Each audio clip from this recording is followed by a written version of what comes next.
Hello and welcome to Life in the Mind, a neurodivergent podcast by neurodivergent people. I'm Murray Spear. And I'm Joy Amy Wigman. And today we are very thrilled to have with us Zabe Nawaz. Yes. Yay. Yeah. Hi Zabe. Hi, nice to be here. A bit nervous, but It's okay. This is a comfy environment, and we know that you're a very chatty, lovely, bubbly person. So this will be great. So we always start with, what is your relationship with neurodivergence? Which is a fancy way of saying, what acronyms have you got? oh really? Like- Is that what you want? No, it's, No, it's no. like what we kind of the example that is that thing. So for me, I'm autistic. I have ADHD. Yeah. Dyspraxic. Yeah.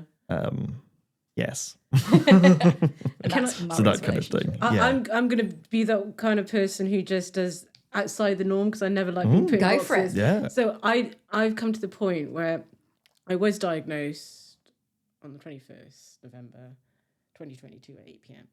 But That's very specific. and I needed to check if it was the right date because I think on one of my presentation slides I did last week, I think it was the wrong date and I've put it in my diary as a different date. So now it's starting to bug me that I got the wrong date.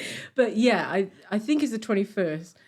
But I think for me, through my process, I don't like labels because I've grown up as an Asian Muslim, sometimes British, depending on who you speak to, but I consider myself very British. My great-grandfather fought as a British soldier, so I'm very British. So for me, my relationship with neurodivergence has literally been from, the process has been traumatic discovery to acceptance. And my acceptance was probably when I met you guys in June Oh, at great. at the leadership conference at Shire Hall at Gloucester County Council. And I gave that 5-minute talk. That's when I actually came to acceptance of my actual neurodivergence, because before It's then, amazing.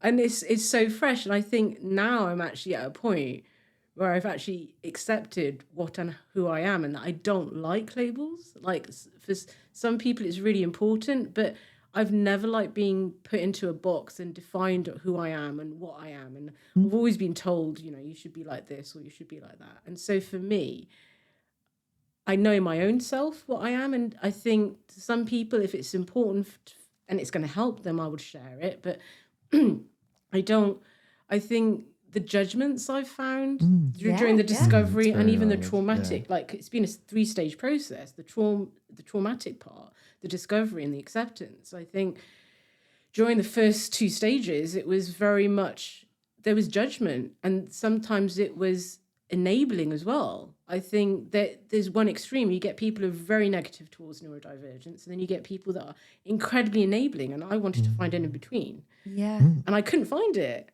And that was learning that process, I think. So, yeah, so that's basically where my process has gone, really. I think that's one of the best answers we've had to that question ever. 'Cause Yeah. it's so important, that nuance of our individual relationship with those things. And like you're saying, labels, whether you like them or not, for me, they're incredibly enabling and validating and important.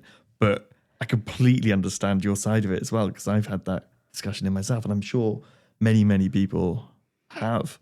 It's like probably a really common thing. That was Yeah. great. That's great. Thank you for that. That's what I did. I was just like, whoa, yeah. Because we were talking, I think it was on last week's episode, we were talking about how with neurodivergence, ADHD will also, you'll have scatterings of dyspraxia and like dyscalculia, and like you get smatterings of everything. It's like a big paint palette that's just been like shaken up. Like you've got colour splodges everywhere. So yeah, like to not like hold on to the labels. Yeah, I understand that entirely. Yeah. It might change next year, but I think the acceptance part of me is like, I'm not a label. My father wasn't labelled. 100% neurodiverse. 100%. You're you. Yeah, I'm Zabe. I'm just somebody who's done with being told what I am and who I am and how and what I should be like. And I think it's quite empowering, because then you just be you, because as soon as you're given a certain label. There's preconceptions. There's unconscious bias. We all have it. Yeah. And it's natural, no, whether you're neurodiverse or not. I think a lot of that comes with can come with age as well. So we were talking about our names before we did the podcast. Joy Amy. Yeah, Joy Amy. I kept trying to call you a different name, which a lot of people do. And you were talking about the pronunciation of your name and about how in the past you've just been like, oh yeah, you can say it like that, that's fine. Yeah. Whereas now you're picking up and going, actually, it's pronounced this. Yeah. And I had a similar thing of when I was a child, I would let everybody call me Joy because I was too shy and I was too timid to say, actually, no, my name's Joy Amy. Can you call me Joy Amy? And it wasn't until adulthood that I got that. And I think that's a good line of acceptance about yourself. You get to a stage where you're like, no, actually, this is me. This is who I am. And I think a lot of people with these late discoveries, late diagnoses, it's because they've got to a point where they're, right, I'm done with what I put out into the world as what I should be. I want to just be me now. Yeah, 100%. Yeah, 100%. And I think at the Cheltenham Lit Festival where you guys were at, I just came near the end. And I think even at the Gloucester County Council, the leadership conference that you both were at where we met, both times I think either one of you, I think it might have been you, Murray, or it might have been you, Joy Amy, you said that if you've met one autistic person, you've met one autistic person. And I think that's basically the nail on the head, isn't it? Because and so, you know, if you've met one Asian Muslim person, you've met one Asian person. If you've met one British Muslim, you've met one British Muslim. Everybody's different. We all have our nuances. And it's the same with horses. No horse is the same. You have these labels, a ginger horse is like this, a cob horse is like this. But no, it's not.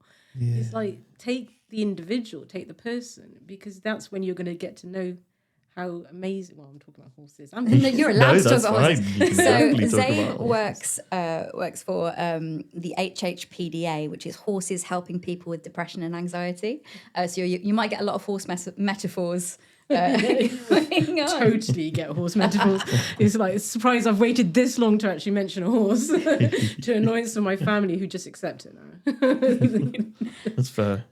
You were saying it was quite recent, well, really recent, you found out about your kind of neurodivergent side. Yeah. Because that was so late and all of those complexities, like you're saying, in terms of with the labels and stuff, how did that change because you're saying you could gone on that journey as well. Yeah. How did that change your relationship with yourself? It was massive.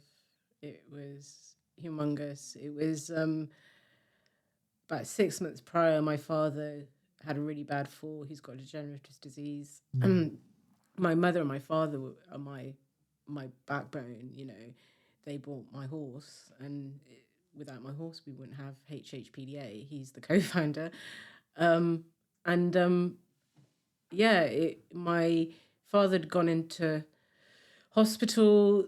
My mother moved to Birmingham, and I think all my coping mechanisms or masking, whichever word you want to use, it was starting to unravel, where I was just like, I'd say to my colleagues, I go, I can't open my laptop. They're like, what do you mean? I go, I just can't open it. I don't know what's wrong with me.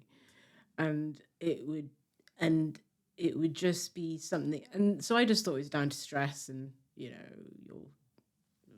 mum's moved away, dad's not very well. This is a very stressful situation, even the best of times. I think all the way that things were being done, like all the things that I normally used to deal with, I just couldn't function. Yeah. And it was like, anybody who's gone through the horrific process of having to see a family member go from, like, my dad's my hero in any case, but although we used to have a number of disagreements, but that's because we're so alike. I know that now. You always find that with the parent you're most alike. You have the most disagreements. But he's 100% neurodiverse, and this is what I mean. He didn't have a label, and and it's like watching just coming to that kind of understanding of that. And you're just like, well, you're under a lot of pressure. And I remember when I got my diagnosis by Dr. Khurram Sadiq, I even, at that talk we met, I mentioned him to everybody. Anybody who's even considering that either have ADHD or autistic or have ADHD and autistic, he's autistic and has ADHD himself. He's amazing. And I remember when he gave me my diagnosis, I literally put my head in my hands and I was like, I've just worked out who I am. I've got to start all over again. And he was just like, no, you don't. He goes, do you know the most successful people are neurodiverse? And I just and I remember in terms of like culturally and religiously, how like I just couldn't regulate my emotions. I found it really, really hard. And I just thought that I was just really difficult, which is what I used to be called. So when I got my diagnosis from Dr. Khurram Sadiq, I'm always going to plug him because he's amazing. Because to be diagnosed by somebody who actually is neurodivergent, dying to trust the dream, isn't it? I'm trying to get him to come to Gloucestershire to come and give a talk. I've been like, he said that he's really busy, but he's going to try and make time because I keep bugging him all the time about it.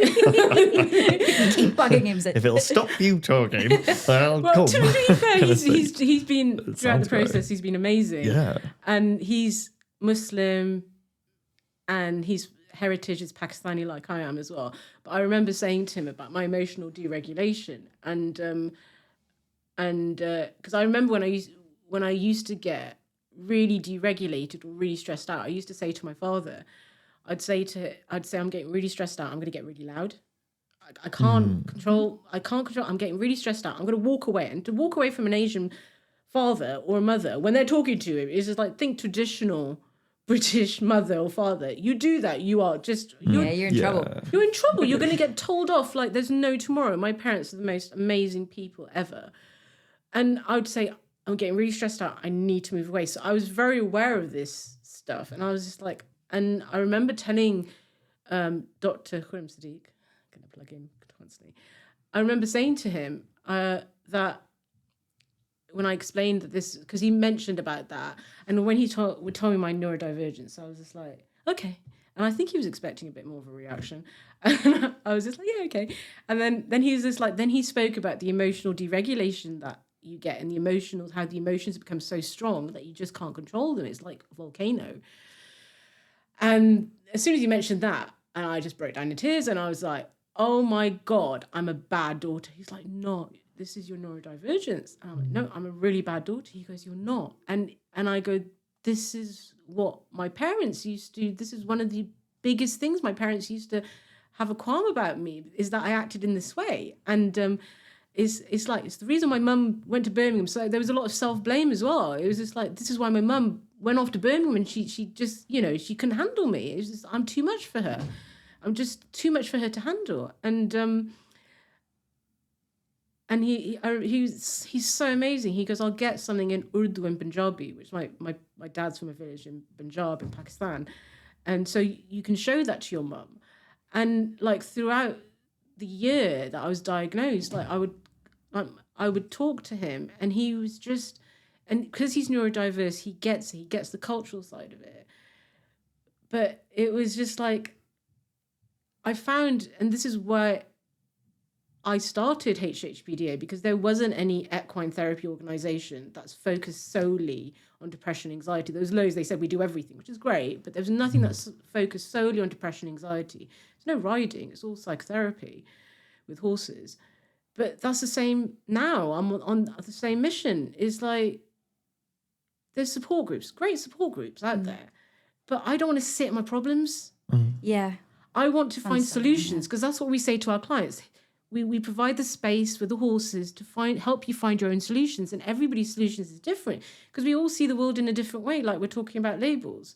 So in the same way, there was no support out there. I had to go to a meeting in Bristol in June, Self-Space Agency, Devon Londes, I think is her name.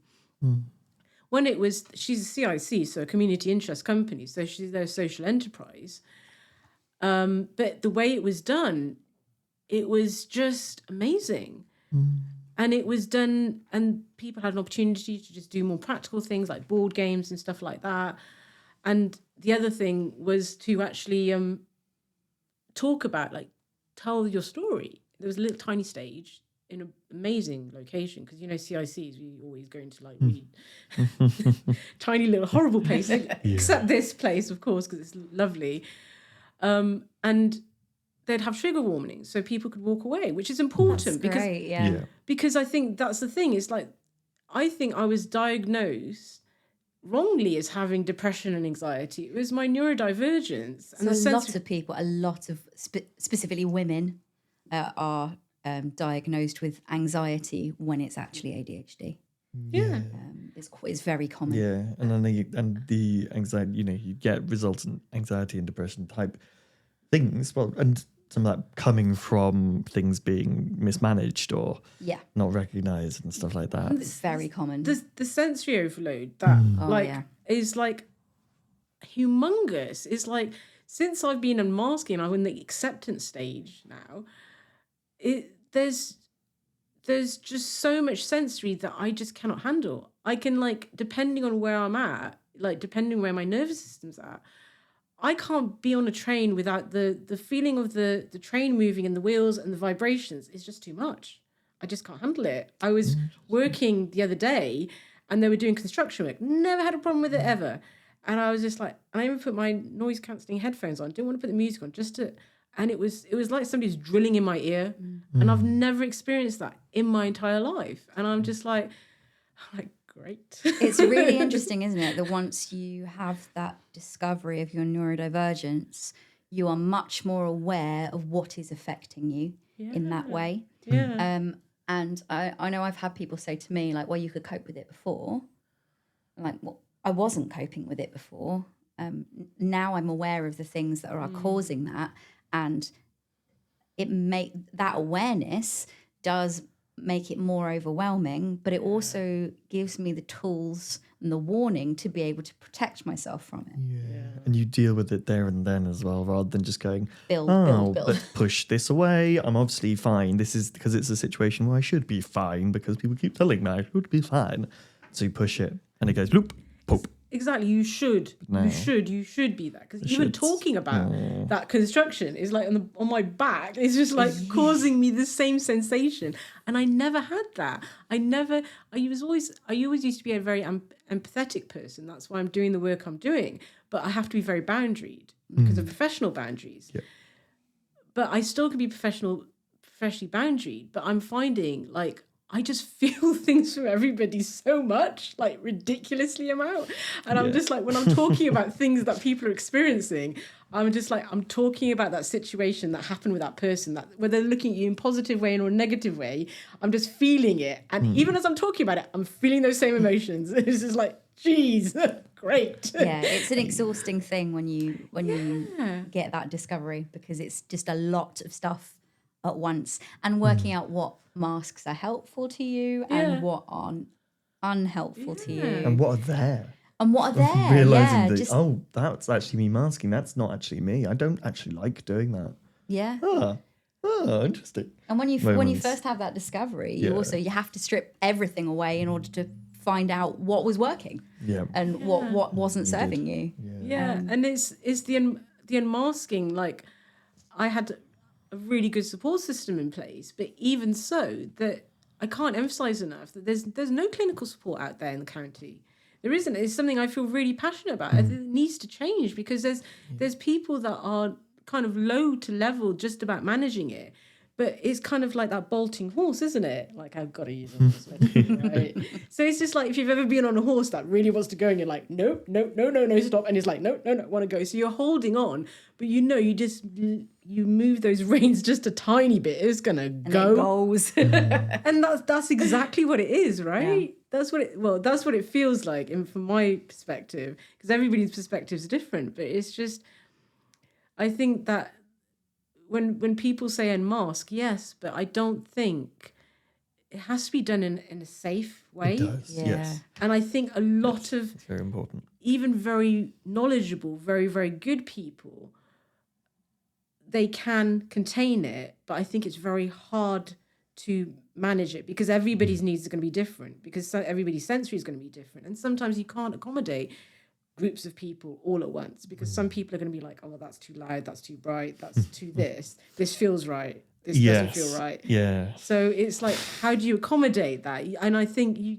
have to. It's one of those most common things you come across as, once people perceive you as a bit of an expert on the subject. Oh, well, how do I accommodate the neurodivergent people in my office? It's like, and we talked about this before in our work episode. Oh, well, there's no one. The best thing you can do is ask questions, because each person's needs will be slightly different. And realistically, they're going to vary, because you'll have someone who really likes white noise, so loves having the aircon on. Somebody who that is hell for. Somebody who needs lights bright enough to be able to concentrate. Other people who that's hell for. And so just trying to find that, there's no middle. There is a middle ground, but there's no one option, because everyone's different. And I wasn't trying to be rude by rolling my eyes, because no. Because it's just like when people, I've never been the most PC person ever. It's got me in trouble actually quite a few times. But and to my despair of my parents, because they're the most politest people ever, and I'll just be like, well, why don't you just do that? Lack of filter, you say.